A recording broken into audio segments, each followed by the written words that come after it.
ഇല്ല അമ്മ, ഇക്രൂന് പേടിയാ. പേടിയോ? എന്തിന്? ഈ കട്ടിലിന്റെ അടിയിൽ പ്രേതമുണ്ട്. പ്രേതോ? ഒന്ന് പോയ മോയെ, അതൊക്കെ നിന്നെ തോന്നലാ. അല്ല, ശരിക്കുണ്ട്. ആ, എന്നാ അതൊന്ന് കാണണല്ലോ. നോക്കട്ടെ, അമ്മ നോക്കട്ടെ കേട്ടോ.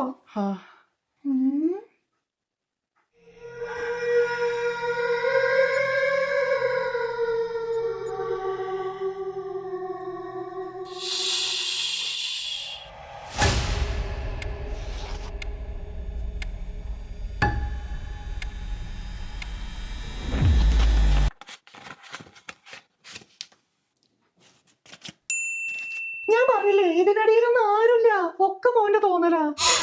ഒന്നും ആലോചിക്കാതെ കിടന്നുറങ്ങിക്കോട്ടോ. എന്താ ക്രോയെ, ഉറങ്ങിയില്ലേ?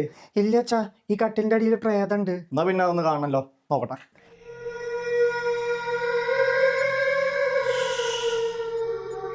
അവളെ 200 കൊടുത്ത് ഒതുക്കിയ പോലെ എന്നെ ഒതുക്കാന്ന് കരുതണ്ട, എനിക്ക് 500 വേണം. പോണ്ടാരക്കാലന്മാര്, ഇതിപ്പോ വേറെ ലോൺ എടുക്കേണ്ടി വരും. ഇതിലും ഭേദം ചെറുക്കന് 2 ലോലിപ്പോപ്പ് കൊടുത്ത് ഇവറ്റകളങ്ങ് തട്ടുന്നതാ.